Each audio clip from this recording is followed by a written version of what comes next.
Hello, and thank you for tuning in to Model Car Building and Retirement. My name is Ken. In this episode, I'm going to show you how to strip your chrome for either repainting or re-chroming. Stick around right after the intro. We'll be right back.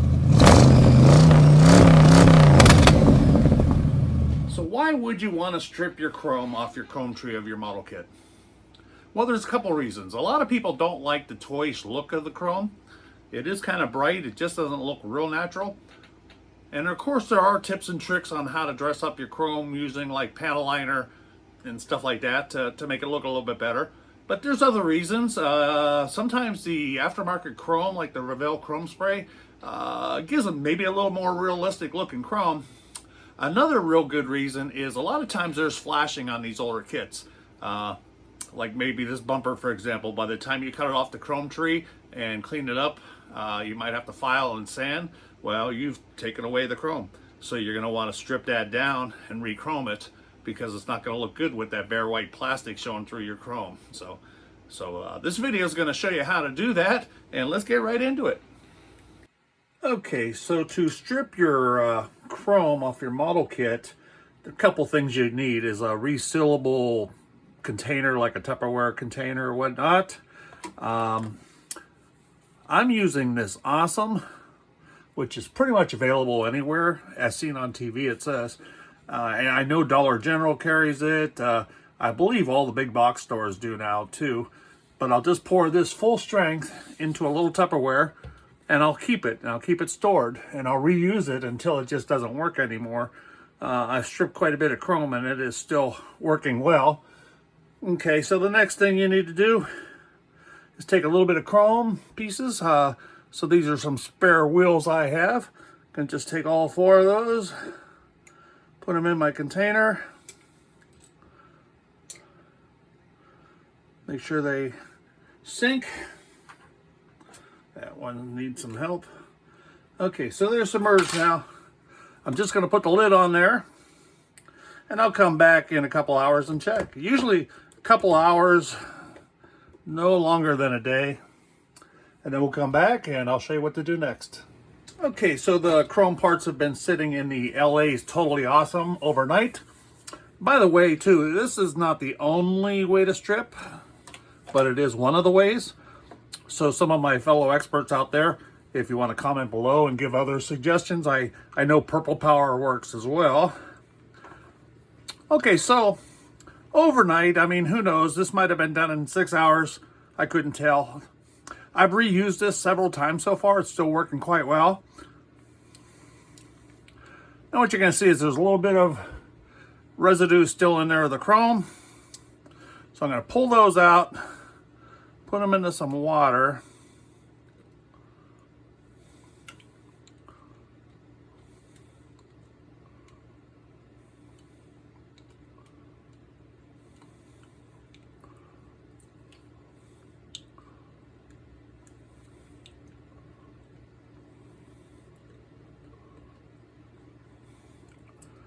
Okay, now that they're in the water, we can either use a toothbrush, or I have a Q-tip standing by here. Just kind of clean that out, front and back, brush it down a little bit.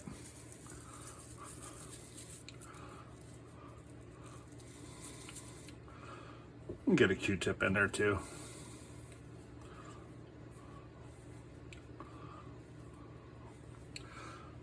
Yeah, I cleaned all that chrome, stripped it all off. Rinse that off, set that aside to dry. We'll do the rest of them.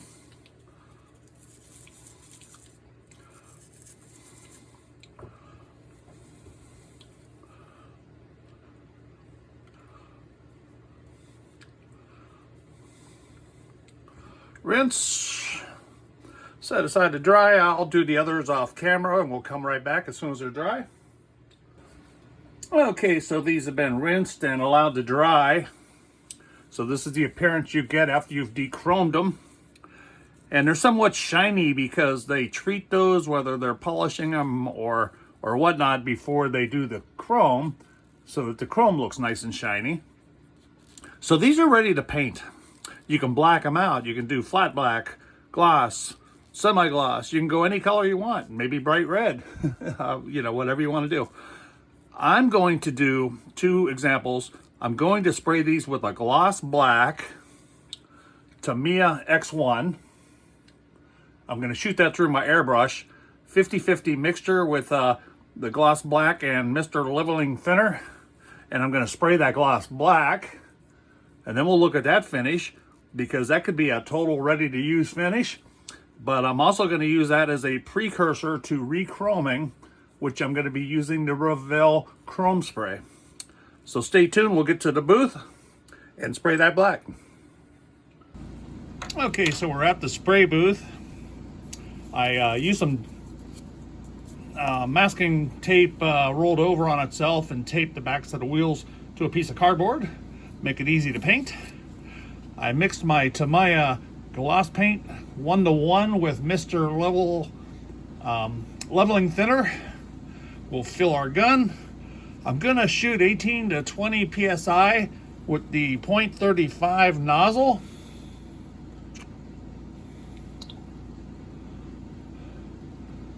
And because the parts are so tiny and there's some detail in them, I'm going to throttle back and just do like light little mist coats to just get that paint in there, and then follow up with a nice wet coat once all the color's there. So let's get started. Turn the light back on, turn my exhaust on. Very light little mist coat.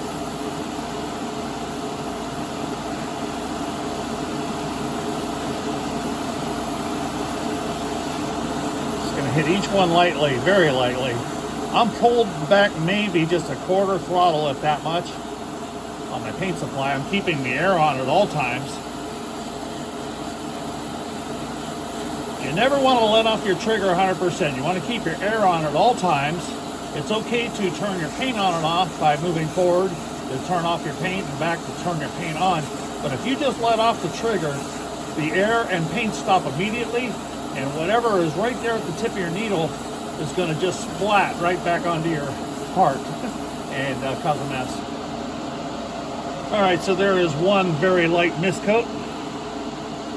Because we're going such a mist, we could just continue on.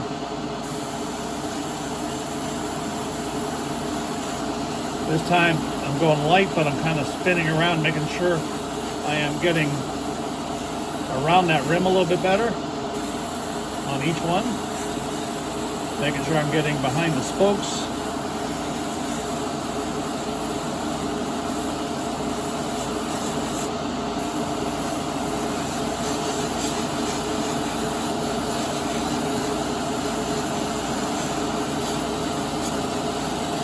It is possible to get some dry tip when you're spraying this light of a mist coat. So if you notice your gun isn't spraying, you might want to just take a little paintbrush with some alcohol at the tip of your airbrush and wet that needle a little bit, because when you're spraying acrylics and you're spraying really light dry coats like this, it's pretty easy to get what they call tip dry. Okay, that's 2 light little mist coats, covering really good. Of course, black always does.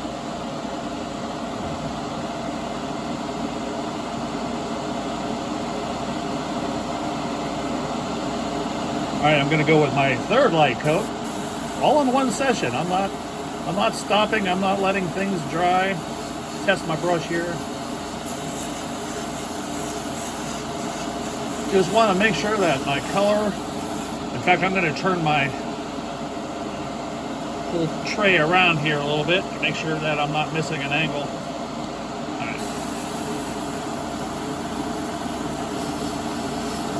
You can see how little paint I'm putting on the cardboard there. And that is just to make sure that it's filling every little void in there.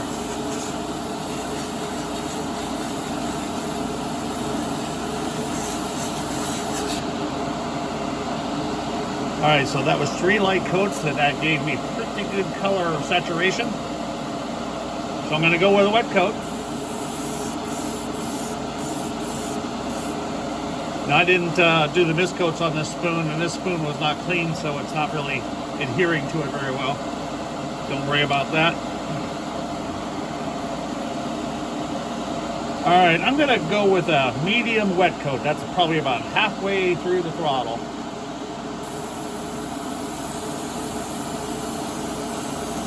Looking at the reflection in the light, making sure I got a nice gloss going on. Rolling it around as I need to.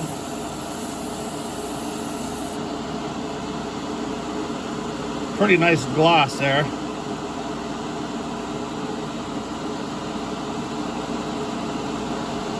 I'm going to stop right here for a second, look under my magnifier to make sure I'm happy with that. Okay, they're looking pretty good to me. I think I'm going to give it another wet coat, but it's a little too wet right now, so I'm going to blow some air only to just kind of speed up the initial flash a little bit.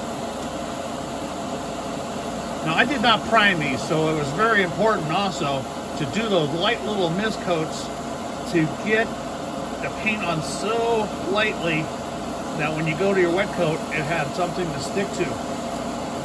Priming is definitely an option. I just chose not to in this case because you don't have to. I'd recommend it though if you're not sure. That primer will just give you a little something for your paint to bite to.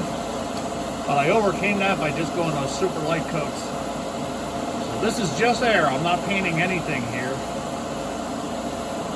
It was just a little too wet to go with my last wet coat. I'll be right back. I'm going to give this about another 2 minutes to set up. We'll go about 2 more minutes of waiting, and then I'll come back for that final wet coat. Okay, so it's been 3 minutes. So it's ready for another medium wet coat. Now this technique I'm using would work with just about any medium. Water-based acrylics, alcohol-based acrylics such as the Tamiya that we're spraying here, lacquer, enamel. I would be using the same technique, that real light dusting coat and then 2 medium to wet coats. The only difference is if I was shooting water-based acrylic, I'd probably give it 10 to 15 minutes between wet coats. These other solvent-based paints, they evaporate and set up a little bit quicker, so you don't have to wait quite as long. Okay, now, as far as the throttle on your airbrush goes, a medium wet coat, it's really done by eye. I mean, I'm gonna guess it's probably about halfway back on my paint pool here, but it's what you see. It's always very important to just watch how that paint is going on and use like the reflection from the lights above to kind of help guide you. All right, so first we're gonna make sure the brush is still spraying good. Now that's about 3/4 throttle right there, just testing on my cardboard. So I'm gonna start out at 3/4 throttle. Okay, I started out at half, I ended up about 3/4 because I could tell that it was not shining up. It was spraying a little dry. I can see that gloss appearing, it's looking really pretty. Turn that around to make sure I'm not missing, you know, one side better than the other. Looks really good to me. All right, that's 2 or 3 light dust coats and 2 medium wet coats. We're gonna let that set up and we'll take a closer look. Okay, so the paint has been allowed to cure for a day. And I would advise that even after the day, if you're gonna handle this and install it into tires and install it on your model, I'd wear gloves to avoid your oily fingerprints from interfering with that paint. But look how pretty that is. So I put it in a tire to give you a better idea how that's gonna look. So if you're in love with that blacked out look in gloss, this is your way to go. It came out really nice, very nice and glossy, all of them. So you could just stop here, you know. You could just install that on your kit if you like the black out look. If you wanted red, you could have gone red. All kinds of different options for you. Could have gone flat. Could have gone silver, gray, anything you want. Okay. Now the next step is I'm going to go to the Revell Chrome Spray and shoot that directly over this gloss. Now let's go there next. Okay, so we're going to do the chrome spray on this, and what I'm using is this little rattle can from Revell. It's Revell's Chrome Spray. It's pretty pricey stuff. If I'm not mistaken, I think this was like $40 for the small little can here. Can't tell you how long that's going to last. I've chromed a few things with it, but I love the results. Now you could try to decant this and spray it with your airbrush. I don't want to risk it because if I lose all the propellant out there and it doesn't work, I don't want to throw $40-something down the drain. So I'm going to stick with it in the can. So basically you shake it for at least 1 full minute, which I've already done. And then it tells you to hold 20 to 30 centimeters away, which is about 8 to 10 inches. And then they give it just 2 to 3 quick bursts. So let's go for it.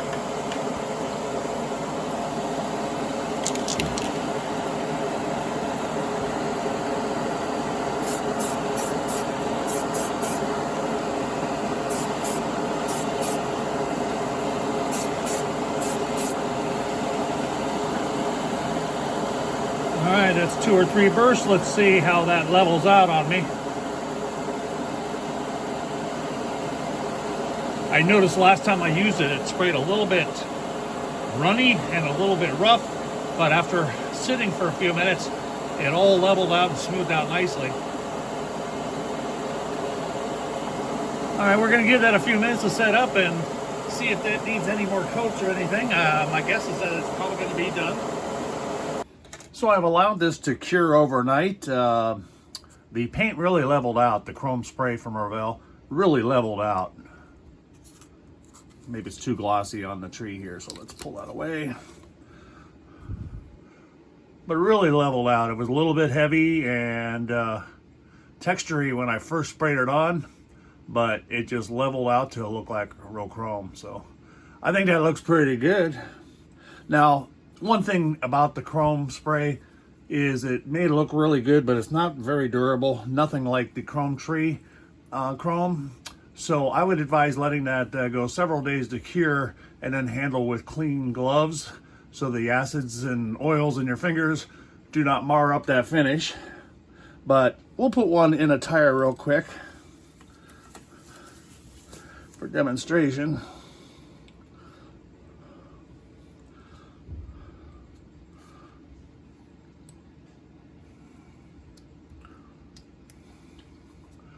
Okay, so that is a re-chromed wheel. And I forgot to take a picture of the actual chrome before I started, but this is a very similar looking wheel. So on my right hand is the original chrome that comes on your chrome tree, and in the left hand is the Revell re-chroming. Now you can also take it to another level if you want, because this does take the Tamiya panel liner quite well. So if you want to get a little bit more detail in your wheel, you can use the panel liner. So I hope that tutorial helps you. Well, I hope this tutorial was helpful to you on how to strip and repaint or re-chrome your chrome from your chrome tree. Well, there's a mouthful right there. As usual, if you like the content of my videos, please hit the like, subscribe, and ring that bell icon to be alerted to my newest videos as they come out. Once again, I enjoyed being with y'all, and tune in again. Bye.